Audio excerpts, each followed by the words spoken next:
AI technology দিয়ে তারা ঘরে বসে কিবোর্ডের ক্লিকের মধ্য দিয়ে আমাকে এখানে শুট করতে পারে এখন রাইট নাও আমরা কিছু করতে পারবো না, এবং আমাদের কোনো প্রতিরক্ষা ব্যবস্থা নাই। আপনি কোথায় বসে আছেন ওইখানে আপনাকে শুট করা সম্ভব। প্রযুক্তি এমন জায়গায় নিয়ে গেছে তারা। আপনি মুসলিম কান্ট্রিগুলোর অবস্থা দেখেন। আমরা বাংলার জমিনে দিন কায়েমের কথা বলছি, বাংলার জমিনের ল্যাকিংসগুলো আপনি ফাইন্ড আউট করেন। আমাদের কি আকাশ নিরাপদ? সমুদ্র কি নিরাপদ? আমাদের কি মিসাইল আছে, ক্ষেপণাস্ত্র ব্যবস্থা আছে, আকাশ প্রতিরক্ষা ব্যবস্থা আছে? আমাদের কি এরকম প্রযুক্তি আছে? আমাদের কি ইমানদার এমন মিলিটারি বাহিনী আছে কিনা? অনেক বিষয় আছে যেগুলো নিয়ে আমাদেরকে ভাবতে হবে। নাই, এটা হতাশার কোনো কারণ না। এবং আমাদের সব কিছুই লাগবে, জরুরিও না, এটাও মাথা দিচ্ছি। নাই, অনেক কিছুই নাই, এটা হতাশার কোনো ব্যাপার না। এবং অনেক কিছু যে নাই, এটা আমাদের ভীরুতারও কোনো সুযোগ এখানে রাখার দরকার নাই। নাই, ঠিক আছে, যতটা সম্ভব আমরা অর্জন করার চেষ্টা করবো ইনশাল্লাহ। কিন্তু যদি নাও হয় 100%, তবুও আমাদের ভয় পাওয়ার কোনো কারণ নাই। কারণ আমাদের সাহায্য আসবে আল্লাহর পক্ষ থেকে, আমাদের সাহায্য আসবে আল্লাহর পক্ষ থেকে ইনশাআল্লাহ।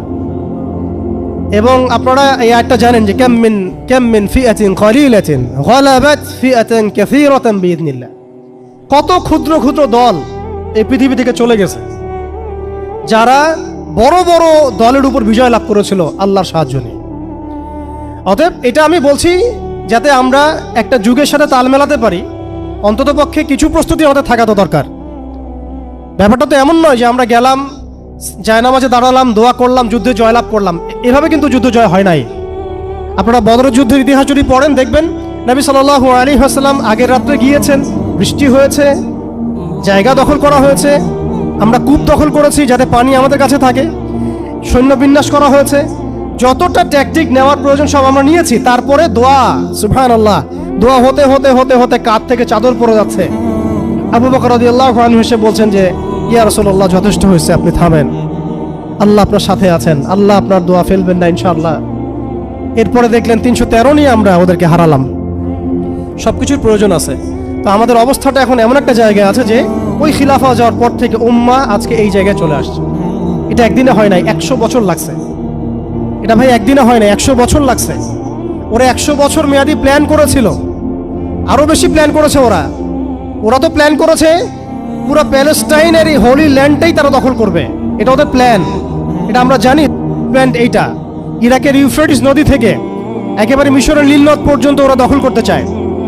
ওরা শুধু গাজা চায় না, ওরা পুরো হোলি ল্যান্ডটাই চায়। এবং এই জায়গা থেকে তারা মসিহুদ দাজ্জালের শাসন কায়েম করতে চায়। দাজ্জাল কি আসলে? সে তো একটা ব্যক্তি হবে, কিন্তু দেখেন ওর সিস্টেম কিন্তু অলরেডি ডেভেলপ করে ফেলছে। সে কি প্রত্যেকটা জায়গায় পায়ে হেঁটে হেঁটে গিয়ে শাসন করবে? আপনাদের তাই মনে হয়? সে প্রত্যেকটা জায়গায় তার এজেন্টদেরকে বসাবে, এটাই বাস্তব। ওমর রাদিয়াল্লাহু আনহু মদিনা থেকে পুরো বিশ্ব শাসন করেছেন। তিনি কি প্রত্যেকটা জায়গায় পায়ে হেঁটে হেঁটে গিয়েছেন? এটা কি পসিবল? ইসলামের প্রতিনিধি ছিল, সাহাবায়ে কেরাম বিভিন্ন জায়গায় ছিলেন তার পক্ষ থেকে। মসিহুদ দাজ্জাল অনেকটা সেম কাজ করতে পারে। দেখুন, খেয়াল করে, সে তার অনুসারীদেরকে সব জায়গায় বসিয়ে দিয়েছে। সবাই তার ভাষায় কথা বলছে।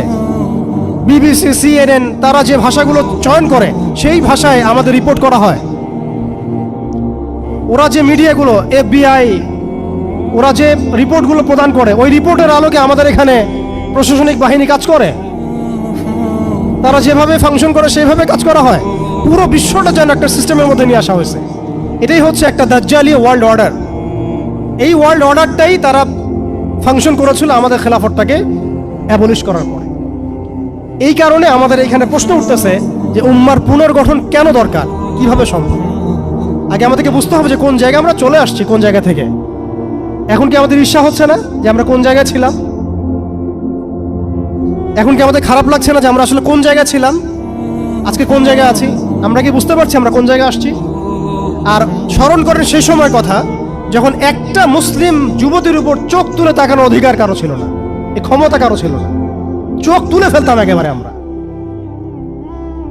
ঘরের ভিতরে যদি বাহির থেকে কেউ তাকাতো অন্যায়ভাবে, চোখ উপড়ায় ফেলতাম আমরা। একটা মুসলিম রমণীর সম্ভ্রমহানি করা হয়েছিল এই সাবকন্টিনেন্টে, এই সিন্ধুতে, মনে আছে আপনাদের? তার সম্ভ্রমের জন্যে তার সম্ভ্রম বাঁচানোর জন্য পুরা মুহাম্মদ বিন কাসিমের জাইশ আসছে। আপনি আমি কি চিন্তা করতে পারছি আমরা কোন জায়গায় ছিলাম? আজকে আপনি দেখলেন রেলে একটা মেয়ে যাচ্ছে ইন্ডিয়াতে, তার নিকাব খুলে ফেলা হলে কেউ কিছু করতে পারলো না। ওরা জোরে জোরে বলছে বল বল জয় শ্রীরাম বল, তারপর ছাড়বে না। আউযুবিল্লাহি মিন যালিক। বল জয় শ্রীরাম, তারপর ছাড়বো তোকে। বল মোদিজি কি জয়, তারপর ছাড়বো তোকে। চিন্তা করছেন আমরা কোন জায়গায় আসছি?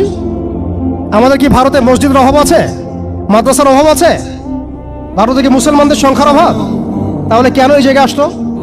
একটাই কারণ, রাজনৈতিক শক্তি না থাকলে উম্মার অবস্থাই হয়। একটা অঞ্চলে ইসলামী ইমারা শরিয়া কায়েম করার জন্য 100% মানুষের 100% পরিপূর্ণ মুসলিম হওয়া শর্ত না। জি, বরং একটা অঞ্চলের মানুষের মধ্যে যদি মুসলিমের মানুষও একদম খালেস মুখলেস হয়, মুত্তাকি হয়, পরহেজগার হয়, ইমানদার হয়, একদম সিরাতের আদলে সব সুন্নাহগুলো মেনে চলে, ওই গুটি কয়েক মানুষের দ্বারা ইনশাআল্লাহ একটা বড় অঞ্চলে খেলাফা প্রতিষ্ঠা করা সম্ভব। আমি একটা এক্সাম্পল দিচ্ছি, আমি আমার আউট অফ হেডস কথা বলছি না। মদিনা রাষ্ট্র যখন কায়েম হয়েছে, আমাদের কি মনে হয় মদিনার 100% মানুষই মুসলিম হয়েছিল? কখনোই না। মদিনায় আনসার সাহাবী তারা মুসলিম ছিলেন, আওস ও খাজরাজ গোত্রের, হিজরত করে গিয়েছেন মুহাজির সাহাবীরা। এতটুকু ইসলাম, এতটুকু মুসলিম আমাদের। বাকি বহু অংশ মুনাফিক, আব্দুল্লাহ বিন উবাইর অনুসারী, আর বড় বড় 3টা গোত্র আছে ইহুদিদের, বনু কোরাইজার, বনু কাইনুকার, বনু নাজিরের, খায়বার ইহুদিরা আছে, পত্তলিকরা আছে, কিছু নাসারাও আছে আশেপাশে। তারপরেও সেখানে ইসলামী রাষ্ট্র কায়েম হয়েছে। এই শর্তটা যারা জুড়ে দিচ্ছেন এটা ঠিক হচ্ছে না, যে একদম 100% মানুষের ইসলাম না হওয়া পর্যন্ত আমাদের এখানে ইসলামী শরিয়া কায়েম করা যাবে না। এই কনসেপ্ট ঠিক না। বরং আপনি দেখেন, একটু খেয়াল করে দেখেন, একটা এক্সাম্পল দেই, জুলাই অভ্যুত্থান, ঠিক আছে?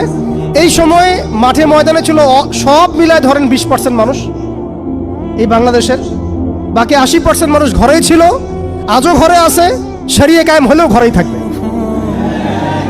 আপনি খেয়াল করে দেখেন, তাদের কিছু যায় আসে নাই, তারা যেভাবে ছিল সেভাবে আছে। আগে ছিল একটা শাসন, তাদের কাছে মনে হচ্ছে এখন আরেকটা শাসন আসবে। তাদের চিন্তায় তো এতটুকু, চিন্তার লিমিটেশন এতটুকুই। একজন গেছে আর একজন আসবে, এক তাগুত গেছে আর এক তাগুত আসবে, মদের বোতল চেঞ্জ হবে, মদ সেম থাকবে। আমি এই পয়েন্টটাতে একটু সময় নিয়ে নিলাম।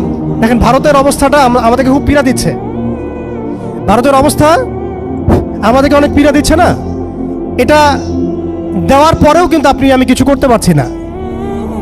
এটা যদি আল্লাহ না করুক, আল্লাহ না করুক, যদি এটা বাংলাদেশে হয়, আল্লাহ না করুক, এটা যদি বাংলাদেশে হয়, তখন আপনার ফতোয়া কি হবে, আমাদের ফতোয়া কি হবে, এটা আমাদের এখন স্পষ্ট করা উচিত। এবং যেটার আশঙ্কা আমরা করি সেটার প্রিপারেশন কেন আমরা নিব না? যেটার আশঙ্কা আমরা করি বা যেটা আমরা বুঝতে পারছি এটা হতেই পারে, অসম্ভব কিছু না, তাহলে তার প্রিপারেশন আমরা কেন রাখবো না? এটা আমার প্রশ্ন আর কি। ভারতের মুসলিমরা কি কখনো ভেবেছিল আজকে থেকে 10 বছর আগে এমনটা হবে? ওয়াকফ বিলের মাধ্যমে আমাদের সব সম্পত্তি তারা গ্রাস করে ফেলবে, কেউ কি ভাবছে? আচ্ছা আমাকে একটা প্রশ্নের উত্তর দেন, আগামীকাল যদি দারুল উলুম দেওবন্দ তারা দখল করে ফেলে, বলেন, আগামীকাল যদি তারা বলে দারুল উলুম দেওবন্দ আমাদের, এখান থেকে বের হও সবাই, কি করবেন আপনারা? না আমরা কি করব? ফতোয়া কি আসবে? কোন স্ট্রং ফতোয়া আসবে কিনা? সেটাকে প্রতিহত করার জন্য আমাদের জীবন দেওয়ার প্রশ্ন আসবে কিনা? এটাই তো কথা। যদি হ্যাঁ হয়, তাহলে আজকে আমরা ভারতের মুসলমানদেরকে মৃত্যুর হাতে ছেড়ে দিচ্ছি কিভাবে? আর যদি না হয় তাহলে তো কিছু বলার নাই। মানে আমাদের সামনে রাস্তা তো দুইটা, হয় তাদের সামনে, আমাদের বলতে আমি তাদেরকে আমাদের অন্তর্ভুক্ত করে বোঝাচ্ছি, তাদের সামনে রাস্তা দুইটা, হয় এখন তাদের মার খেয়ে মরবে জিল্লতির সাথে, থুতু চাটাচ্ছে তারা রাস্তায়, আমাদের মুসলিম ভাইদেরকে তারা থুতু চাটাচ্ছে রাস্তায়, মেয়েদেরকে নগ্ন করতেছে, বাড়িঘর জ্বালাই দিচ্ছে, মসজিদ ভেঙে দিচ্ছে, মাদ্রাসা দখল করতেছে, গরুর গোশত নিয়ে গেলে পিটায় মেরে ফেলতেছে, বাবার সামনে মেয়েকে ধর্ষণ করতেছে। সবচেয়ে বড় কথা, আমাদের নিরপরাধ ভাইদেরকে তারা একটা ইস্যু ক্রিয়েট করে হত্যা করতেছে। এটা একটা জেনোসাইড, গাজার মতোই একটা অবস্থা তারা সৃষ্টি করছে ভারতে, কাশ্মীরে। কথা হচ্ছে তাদের সামনে অপশন কয়টা? হয় তারা এই জিল্লতিগুলো সহ্য করে এভাবে লাঞ্ছনার মৃত্যু মরবে, অথবা প্রতিহত করে শাহাদাতের মর্যাদায় মারা যাবে, শহীদ হবে। এর বাইরে কোনো রাস্তা আছে কি না? এখন আমরা যদি আমাদের পার্শ্ববর্তী অঞ্চল সম্পর্কে সচেতন থাকি, তাহলে আমাদের অভ্যন্তরীণ বিষয়গুলো সম্পর্কে আমাদের সচেতন থাকা উচিত কি উচিত না? আমাদের উম্মার ফিকির অনেক গভীর। এই জন্য আমি বলেছিলাম শুরুতে অনেক কথা আছে। আসেন একটু শেষ করি, অনেক লম্বা হয়ে যাবে আপনাদের। প্রিয় ভাইরা, অবস্থাটা শুধুমাত্র আধ্যাত্মিক না, মানে ক্রাইসিসটা একটু বুঝেন। ক্রাইসিসটা শুধুমাত্র ইমানের ক্রাইসিস না, ক্রাইসিসটা শুধুমাত্র আমাদের সংখ্যার না, মানে আমাদের মসজিদের মাদ্রাসার না, আমাদের শুধু মিডিয়া নিয়ে সমস্যা না, শুধু প্রযুক্তি নিয়ে সমস্যা না, আমাদের ইন টোটাল ব্যক্তি জীবন থেকে নিয়ে পলিটিক্যাল সিস্টেম পর্যন্ত প্রত্যেকটা ডিপার্টমেন্টেই আমাদের উম্মাগত সমস্যা। তার মধ্যে সবচেয়ে বড় জায়গাটাই হচ্ছে আমরা আমাদের ওই রাজনৈতিক সে ক্ষমতা ওইটা হারাই ফেলছি। আল্লাহ পাক আমাদের সবাইকে উম্মার সেই হারানো জায়গায় ফিরে যাওয়ার তৌফিক দান করেন। এখন তো প্রশ্ন একটা আসতেছে যে এটা কি পসিবল কিনা। এটা পসিবল কিনা সেটা আমি না বলে হাদিস থেকে বলি। রাসূলুল্লাহ সাল্লাল্লাহু আলাইহি ওয়াসাল্লাম আখিরুজ্জামানের হাদিসগুলোর মধ্যে অনেকগুলো হাদিস, অনেক এগুলোর মধ্যে ইরশাদ করেছেন। আমি কয়েকটা সামারি বলছি এখানে। এই বাইতুল মুকাদ্দাস যেটা আমরা দেখছি, ইনশাআল্লাহ এই বাইতুল মুকাদ্দাস যেটা আমরা দেখছি, এখান থেকে ইনশাআল্লাহ তাআলা ইসলামী খেলাফা কায়েম হবে, এটা ভবিষ্যৎবাণী লেখা হয়ে গেছে। মালহামা হবে, এটা লেখা হয়ে গেছে। এবং মুসলিমদের একটা বড় অংশ শহীদ হবে, এটাও লেখা হয়ে গেছে। মুসলিমদের একটা অংশ এই যুদ্ধে জয়লাভ করবে, এটাও লেখা হয়ে গেছে। ইমামুল মাহদী আসবেন, লেখা হয়ে গেছে। ইমামুল মাহদীর সাথে দাজ্জালের বাহিনীর কনফ্লিক্ট হবে, এটাও লেখা হয়ে গেছে। দাজ্জালকে মুসলিমরা হত্যা করতে পারবে না। এক পর্যায়ে আল্লাহ রাব্বুল আলামিন ঈসা আলাইহিস সালামকে পাঠাবেন। কোথায় পাঠাবেন, মানে চুলের হালত কি থাকবে, কোন ফেরেশতার কোথায় হাত দিয়ে তিনি নামবেন, সব লেখা হয়ে গেছে। আমি সবগুলো হাদিস বলছি না, জাস্ট আপনাদেরকে পয়েন্টগুলো বলছি। এগুলো লেখা হয়ে গেছে। এবং ঈসা আলাইহিস সালাম তাকে কোথায় হত্যা করবেন সেটাও লেখা হয়ে গেছে। ঈসা আলাইহিস সালামের হাতে 40 বছর ইসলামী খেলাফা কায়েম হবে, এটাও লেখা হয়ে গেছে। তাহলে এই বিষয়ে যাদের মধ্যে কনফিউশন আছে, এই ইসলাম কি আবার সে আগের জায়গায় যাবে, উম্মাহ কি আবার হারানো ওই জায়গায় ফিরে পাবে, এই কনফিউশনটা আগে দূর করতে হবে। আজকে থেকে বাসায় ফিরে গিয়ে আপনি কনফিডেন্ট থাকবেন যে সামনে আমরা জয়লাভ করতে যাচ্ছি ইনশাআল্লাহ। আগামীকাল আমাদের জয়ের সূর্যোদয় উঠবে, এটা লেখা হয়ে গেছে। এটা যাদের মধ্যে পড়াশোনা নাই, এলেম নাই, যারা দুনিয়াদার, যারা এইসব তন্ত্রের মধ্যে ধোকায় পড়ে আছে, তাদেরকে বললে তারা হাসতে পারে, তারা হাসতে পারে। এমনকি পশ্চিমা সভ্যতা, Zionist movement, United Nations, NATO, FBI, এরা সবাই হাসতে পারে যে এগুলো হবে।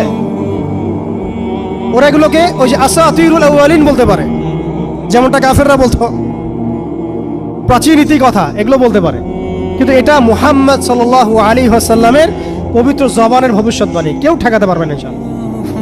অতএব এখন যেহেতু আমরা আমাদের গন্তব্যটা জানি, এই জায়গায় আমরা যাবো ইনশাআল্লাহ, অতীতটাও জানছি কোথায় ছিলাম, মাঝখানে কিভাবে আমরা এই জায়গায় আসলাম সেটাও জানলাম। এখন 2 মিনিটে আমি শুরু বলতে যাচ্ছি যে কোন কাজগুলো আমরা করতে হবে, আমাদেরকে করতে হবে। এটা আজকে একটু মেমোরাইজ করার চেষ্টা করতে হবে। ফার্স্ট অফ অল ভাই, ব্যক্তি থেকেই শুরু হয়, ব্যক্তি থেকেই শুরু হয়। আপনি আমি আজকে থেকে চিন্তা করব, একটু ধৈর্য ধরেন, জাস্ট 5 মিনিট। আপনি আমি আজকে থেকে চিন্তা করব যে আমরা পৃথিবীতে বেঁচে আছি কি জন্য, বলেন আমাদের বেঁচে থাকার কারণটা কি? আপনি আমি পৃথিবীতে বেঁচে আছি কেন? আল্লাহ পাক আমাকে আপনাকে হায়াতে রাখছেন কেন? 2টা কাজ আমাদের। যত কিছু আমাদের আশেপাশে ঘুরতেছে, স্ত্রী, সন্তান, ব্যবসা বাণিজ্য, চাকরি বাকরি, এইটা সেইটা, এগুলো সবই গৌণ। আমাদের মুখ্য কাজ 2টা, আল্লাহর ইবাদত করা, তার জমিনে তার দিন কায়েম করা। বাকি সব কিছু এর আওতাভুক্ত। ইবাদতের মধ্যে এটা এবাদতের মধ্যে এটা কাউন্ট হবে। আমার সন্তানের প্রতিপালন, স্ত্রী ভরণ পোষণ সব ঠিক আছে, কিন্তু আমার মূল কাজ 2টা। এক, আমি ওয়া মা খালাকতুল জিন্না ওয়াল ইনসা ইল্লা লিয়াবুদুন, এর উপর আমল করব। একটা হচ্ছে ইন তানসুরুল্লাহ ইয়ানসুরকুম ওয়া ইউসাব্বিত আকদামাকুম, এটার উপর আমল করব। ওয়া ইন তাতাওয়াল্লাউ ইস্তাবদিল কওমান গায়রাকুম, এটা মাথায় রাখবো। অর্থ হচ্ছে আল্লাহ পাক বলেছেন তোমরা আল্লাহর দ্বীনকে সাহায্য করো, আল্লাহ তোমাদেরকে সাহায্য করো। আল্লাহ বলেছেন তোমরা যদি মুখ ফিরায় নাও, আল্লাহ তোমাদেরকে সরাই দিবেন, নতুন কওম নিয়ে আসবেন। আল্লাহ পাক বলেছেন আমাদেরকে উদখুলু ফিস সিলমি কাফা, পরিপূর্ণরূপে ইসলামে প্রবেশ করো। আল্লাহ পাক আমাদেরকে বলেছেন যে ওয়ালা তামুতুন্না ইল্লা ওয়া আনতুম মুসলিমুন, পরিপূর্ণ মুসলিম না হয়ে মৃত্যুবরণ করো না। কত আয়াত আছে। আর একটা আয়াত আমি শুরুতে বলেছিলাম ইন্নাল্লাহা লা ইউগাইয়িরু মা বিকওমিন হাত্তা ইউগাইয়িরু মা বিআনফুসিহিম। আল্লাহ পাক কোন কওমের অবস্থা ততক্ষণ পর্যন্ত পরিবর্তন করেন না যতক্ষণ সেই কওম তাদের নিজেদের অবস্থা পরিবর্তনের ফিকির না করে, চেষ্টা না করে। অতএব শুরুটা ব্যক্তি থেকে হবে। আমরা সবাই নিয়াত করতে পারি ইনশাআল্লাহ যে আমরা আমাদের আগামী পুরা জীবনটা শুধু এক আল্লাহর জন্য ঢেলে দিব ইনশাআল্লাহ। আমাদের সব কাজ হবে আল্লাহর সন্তুষ্টির জন্য। মৌলিক কাজ হবে দুইটা, আল্লাহর ইবাদত করা এবং তার জমিনে তার দ্বীন কায়েমের চেষ্টা করা। দুই নাম্বার হচ্ছে ভাই পরিপূর্ণ ইসলামে প্রবেশ করতে হবে। আংশিক ইসলাম প্র্যাকটিস করলে এখন আর চলবে না, অনেক হয়েছে। ওয়াজ তো শুনতেছেন 10 বছর থেকে।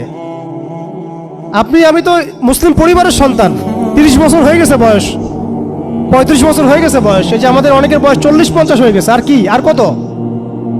দুনিয়া তো দেখলাম, দুনিয়া তো যথেষ্ট দেখলাম। অতএব পরিপূর্ণ ইসলামে প্রবেশ করতে হবে।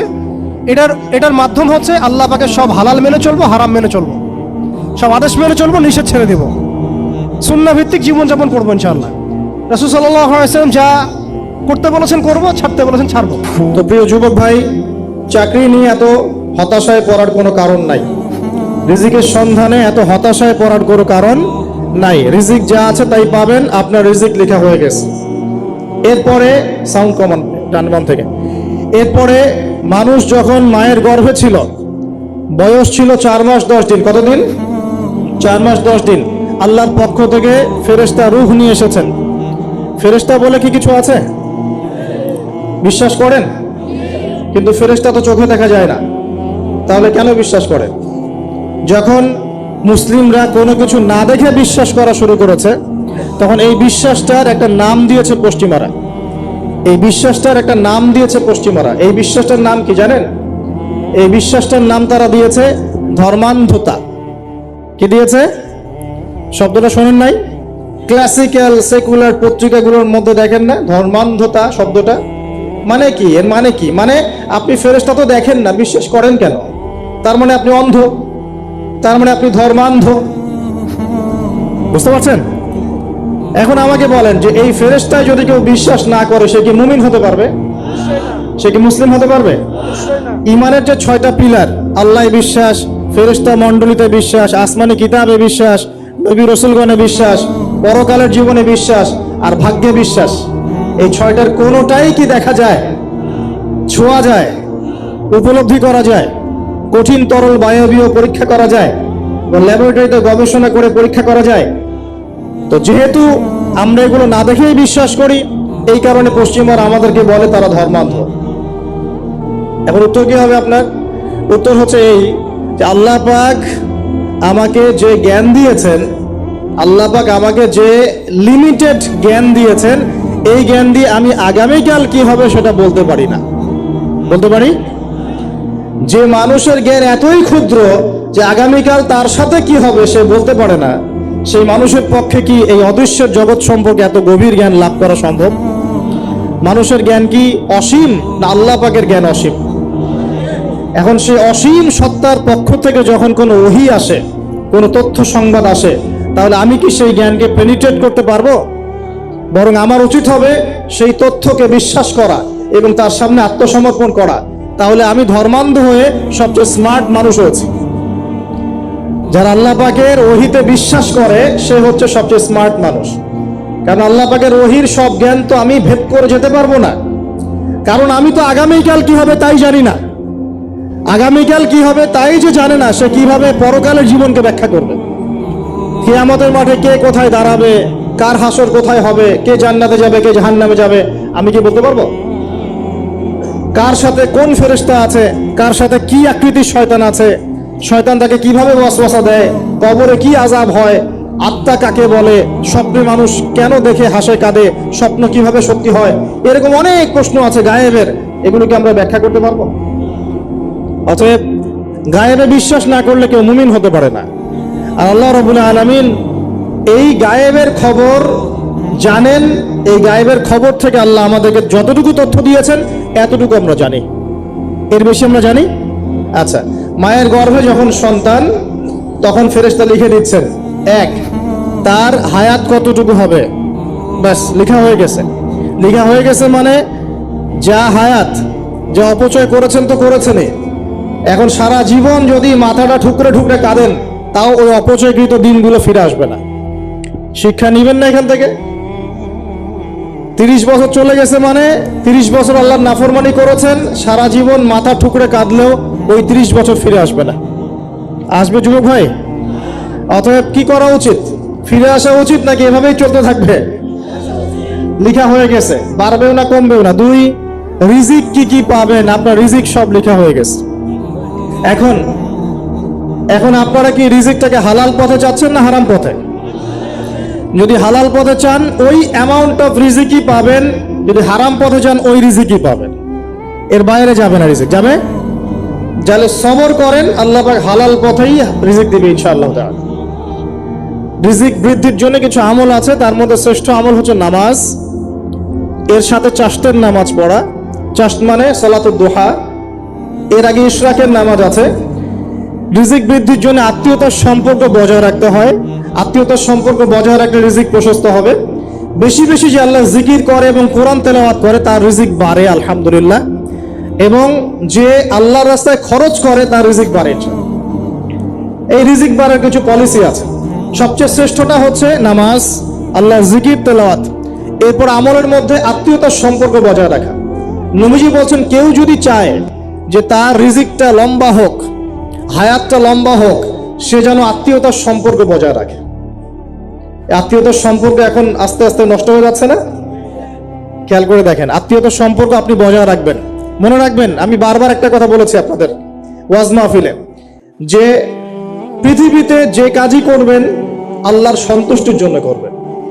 আত্মীয়তার সম্পর্ক বজায় রাখবেন আল্লাহর সন্তুষ্টির জন্য, তাদের কাছে কিছু পাওয়ার আশায় না। যখনই আপনি কারো কাছে কিছু পাওয়ার আশা করবেন আপনি কষ্ট পাবেন। যখনই কারো কাছে কিছু পাওয়ার আশা করবেন আপনি কষ্ট পাবেন।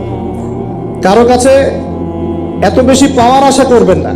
কার কাছে পাওয়ার আশা করবেন?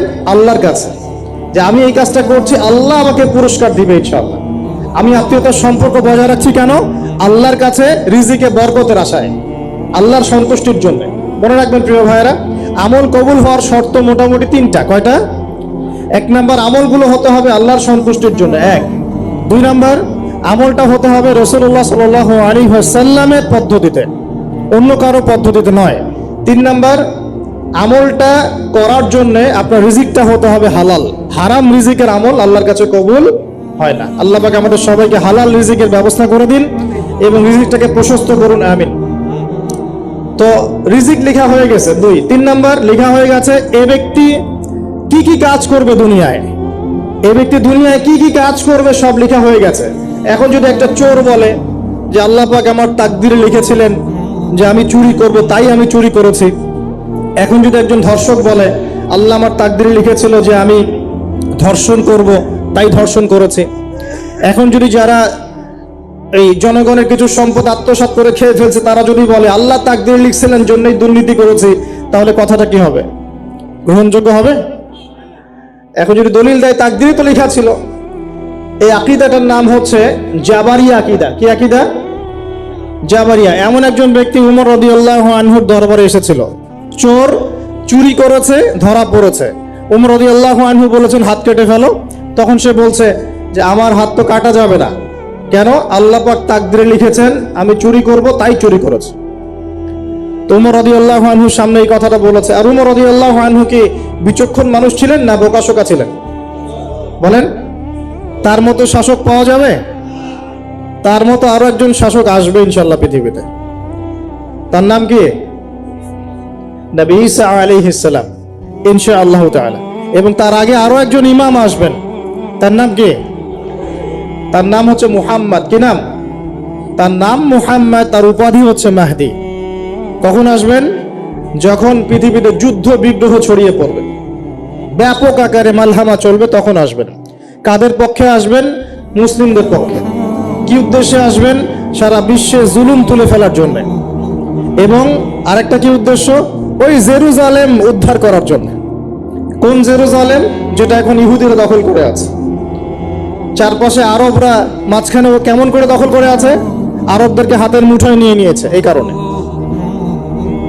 মুনাফিকদের উপর টিকে আছে সে, এবং তার পশ্চিমা মিত্রদের উপর টিকে আছে। ঈসা আলাইহিস সালাম কেন আসবেন? এই জায়গাটা পুনরুদ্ধার করার জন্য।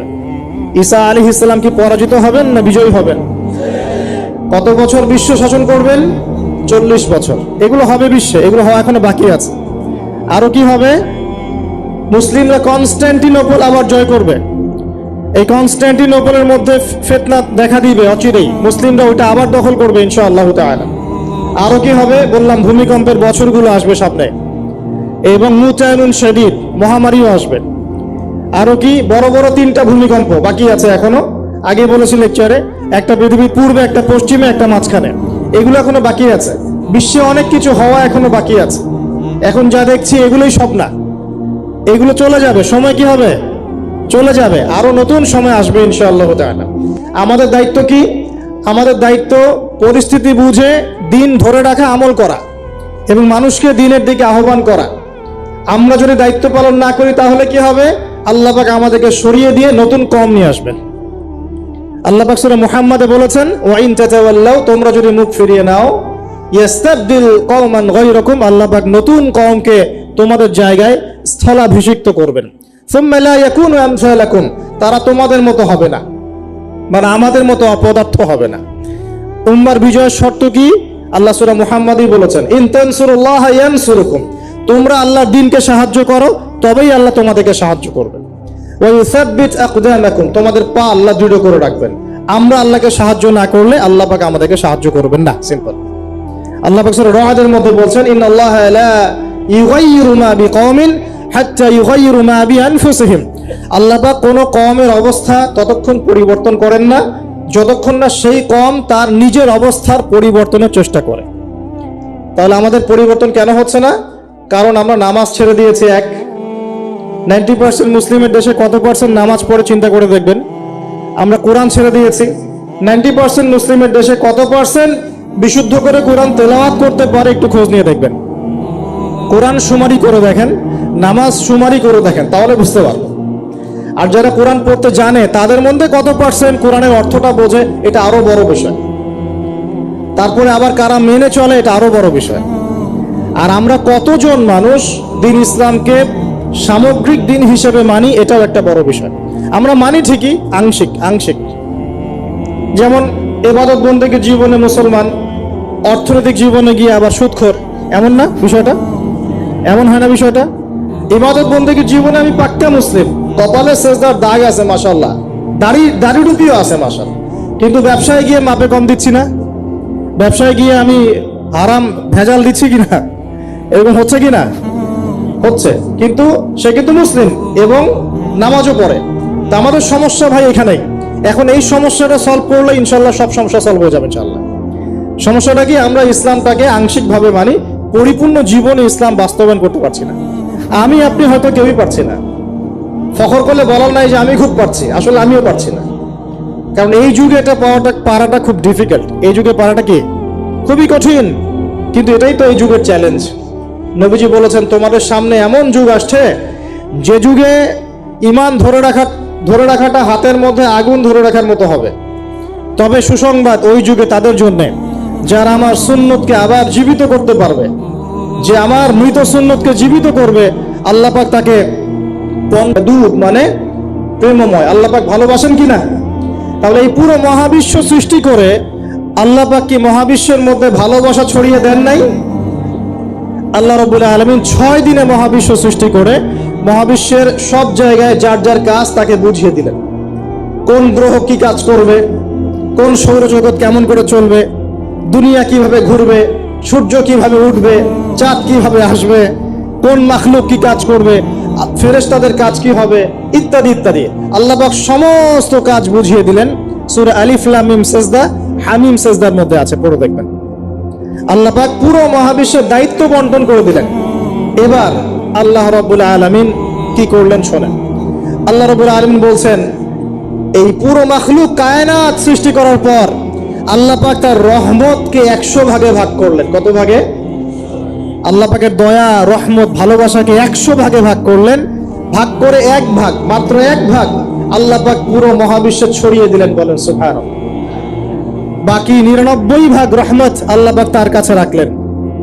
এই এক ভাগ ভালোবাসার কারণেই, এই এক ভাগ ভালোবাসার কারণেই এই যে সন্তান কান্না করলে মায়ের বুক ফেটে যায়, সন্তান অসুস্থ হলে বাবার বুক ফেটে যায়, যেই বাবা সহজে চোখের পানি কাউকে দেখায় না, সেই বাবা জায়নামাজে দাঁড়িয়ে চোখের পানি ছাড়তে থাকে। এই এক ভাগ রহমতের কারণে আমরা দেখি যে রাস্তার কুকুর পর্যন্ত তার বাচ্চাকে চাটে, আদর করে, মহব্বত করে।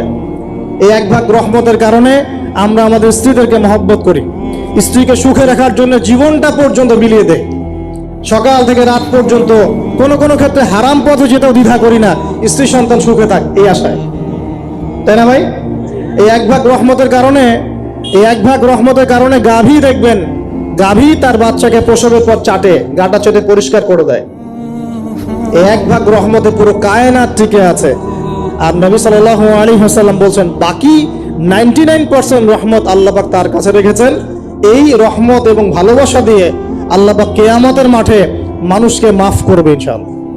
যখনই আপনি কারো কাছে কিছু পাওয়ার আশা করবেন, আপনি কষ্ট পাবেন। যখনই কারো কাছে কিছু পাওয়ার আশা করবেন, আপনি কষ্ট পাবেন। কারো কাছে এত বেশি পাওয়ার আশা করবেন না। কার কাছে পাওয়ার আশা করবেন? আল্লাহর কাছে, যে আমি এই কাজটা করছি, আল্লাহ আমাকে পুরস্কার দিবে ইনশাআল্লাহ। আমি আত্মীয়তার সম্পর্ক বজায় রাখছি কেন? আল্লাহর কাছে রিজিকে বরকতের আশায়, আল্লাহর সন্তুষ্টির জন্য। মনে রাখবেন প্রিয় ভাইয়েরা, আমল কবুল হওয়ার শর্ত মোটামুটি 3টা। কয়টা? 1 নাম্বার, আমলগুলো হতে হবে আল্লাহর সন্তুষ্টির জন্য। 1। 2 নাম্বার, আমলটা হতে হবে রাসূলুল্লাহ সাল্লাল্লাহু আলাইহি ওয়াসাল্লামের পদ্ধতিতে, অন্য কারো পদ্ধতিতে নয়। 3 নাম্বার, আমলটা করার জন্য আপনার রিজিকটা হতে হবে হালাল। হারাম রিজিকের আমল আল্লাহর কাছে কবুল হয় না। আল্লাহ পাক আমাদের সবাইকে হালাল রিজিকের ব্যবস্থা করে দিন এবং রিজিকটাকে প্রশস্ত করুন, আমিন। তো রিজিক লেখা হয়ে গেছে 2। 3 নাম্বার লেখা হয়ে গেছে এ ব্যক্তি কি কি কাজ করবে দুনিয়ায়, এ ব্যক্তি দুনিয়ায় কি কি কাজ করবে সব লেখা হয়ে গেছে। এখন যদি একটা চোর বলে যে আল্লাহ পাক আমার তাকদিরে লিখেছিলেন যে আমি চুরি করব, তাই আমি চুরি করেছি। এখন যদি একজন ধর্ষক বলে আল্লাহ আমার তাকদিরে লিখেছিল যে আমি ধর্ষণ করব, তাই ধর্ষণ করেছি। এখন যদি যারা এই জনগণের কিছু সম্পদ আত্মসাৎ করে খেয়ে ফেলছে, তারা যদি বলে আল্লাহ তাকদিরে লিখছিলেন জন্যই দুর্নীতি করেছি, তাহলে কথাটা কি হবে? গ্রহণযোগ্য হবে? এখন যদি দলিল দেয় তাকদিরে তো লেখা ছিল। এই আকীদাটার নাম হচ্ছে জাবারিয়া আকীদা। কি আকীদা? জাবারিয়া। এমন একজন ব্যক্তি উমর রাদিয়াল্লাহু আনহুর দরবারে এসেছিল, চোর চুরি করেছে, ধরা পড়েছে। উমর রাদিয়াল্লাহু আনহু বলেছেন হাত কেটে ফেলো।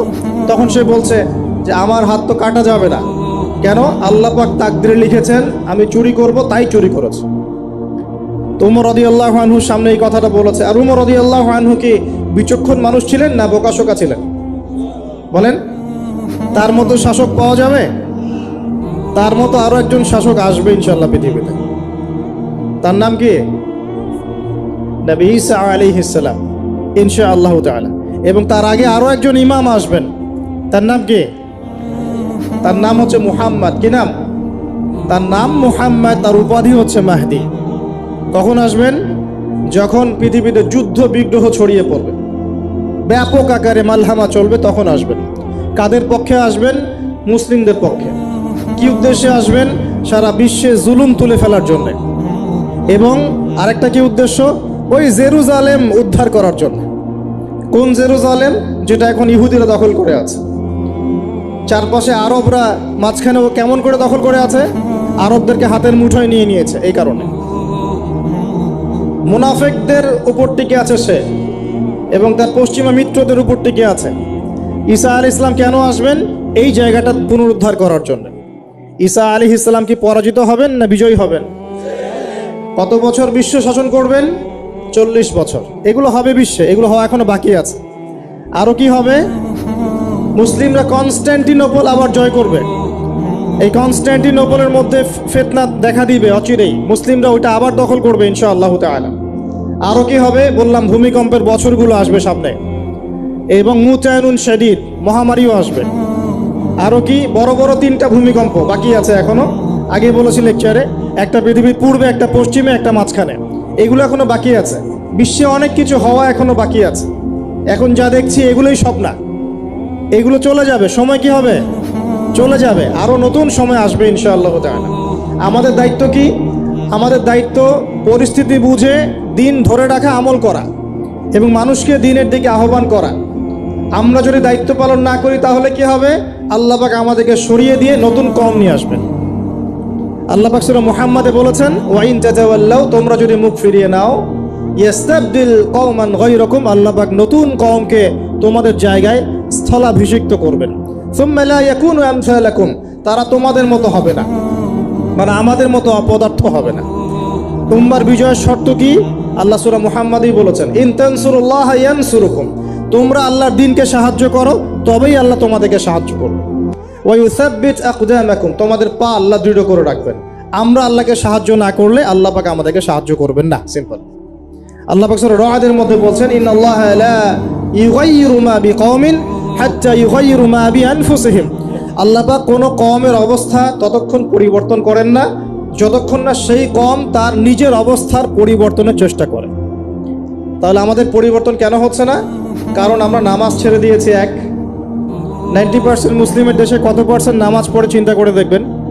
আমরা কোরআন ছেড়ে দিয়েছি। 90% মুসলিমের দেশে কত পার্সেন্ট বিশুদ্ধ করে কোরআন তেলাওয়াত করতে পারে একটু খোঁজ নিয়ে দেখবেন। কোরআন শুমারি করে দেখেন, নামাজ শুমারি করে দেখেন, তাহলে বুঝতে পারবেন। আর যারা কোরআন পড়তে জানে তাদের মধ্যে কত পার্সেন্ট কোরআনের অর্থটা বোঝে, এটা আরও বড় বিষয়। তারপরে আবার কারা মেনে চলে, এটা আরও বড় বিষয়। আর আমরা কতজন মানুষ দিন ইসলামকে সামগ্রিক দিন হিসেবে মানি, এটাও একটা বড় বিষয়। আমরা মানি ঠিকই, আংশিক। যেমন ইবাদত বন্দেগীর জীবনে মুসলমান, অর্থনৈতিক জীবনে গিয়ে আবার সুদখোর, এমন না বিষয়টা? এমন হয় না বিষয়টা? ইবাদত বন্দেগীর জীবনে আমি পাক্কা মুসলিম, কপালে সেজদার দাগ আছে মাশাআল্লাহ, দাড়ি টুপিও আছে মাশাআল্লাহ, কিন্তু ব্যবসায় গিয়ে মাপে কম দিচ্ছি না, ব্যবসায় গিয়ে আমি হারাম ভেজাল দিচ্ছি কিনা, এরকম হচ্ছে কি না? হচ্ছে, কিন্তু সে কিন্তু মুসলিম এবং নামাজও পড়ে। তা আমাদের সমস্যা ভাই এখানেই। এখন এই সমস্যাটা সলভ করলে ইনশাল্লাহ সব সমস্যা সলভ হয়ে যাবে ইনশাল্লাহ। সমস্যাটা কি? আমরা ইসলামটাকে আংশিকভাবে মানি, পরিপূর্ণ জীবনে ইসলাম বাস্তবায়ন করতে পারছি না। আমি আপনি হয়তো কেউই পারছি না, ফখর করলে বলার নাই যে আমি খুব পারছি, আসলে আমিও পারছি না। কারণ এই যুগে এটা পারাটা খুব ডিফিকাল্ট। এই যুগে পারাটা কি খুবই কঠিন, কিন্তু এটাই তো এই যুগের চ্যালেঞ্জ। নবীজি বলেছেন, তোমাদের সামনে এমন যুগ আসছে যে যুগে ঈমান ধরে রাখাটা হাতের মধ্যে আগুন ধরে রাখার মতো হবে। তবে সুসংবাদ ওই যুগে তাদের জন্যে যারা আমার সুন্নতকে আবার জীবিত করতে পারবে। যে আমার মৃত সুন্নতকে জীবিত করবে, আল্লাহ পাক তাকে দুধ মানে প্রেমময়, আল্লাহ পাক ভালোবাসেন কি না? তাহলে এই পুরো মহাবিশ্ব সৃষ্টি করে আল্লাহ পাক কি মহাবিশ্বের মধ্যে ভালোবাসা ছড়িয়ে দেন নাই? আল্লাহ রাব্বুল আলামিন 6 দিনে মহাবিশ্ব সৃষ্টি করে মহাবিশ্বের সব জায়গায় যার যার কাজ তাকে বুঝিয়ে দিলেন।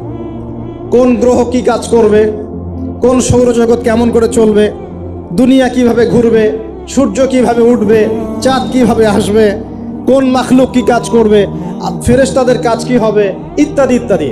আল্লাহ পাক সমস্ত কাজ বুঝিয়ে দিলেন। সূরা আলিফ লাম মিম সেজদা, হামিম সেজদার মধ্যে আছে, পড়ে দেখবেন। আল্লাহ পাক পুরো মহাবিশ্বের দায়িত্ব বন্টন করে দিলেন। এবার আল্লাহ রাব্বুল আলামিন কি করলেন শোনেন। আল্লাহ রাব্বুল আলামিন বলছেন, এই পুরো মাখলুক কায়নাত সৃষ্টি করার পর আল্লাহ পাক তার রহমতকে 100 ভাগে ভাগ করলেন। কত ভাগে? আল্লাহ পাকের দয়া, রহমত, ভালোবাসাকে 100 ভাগে ভাগ করলেন।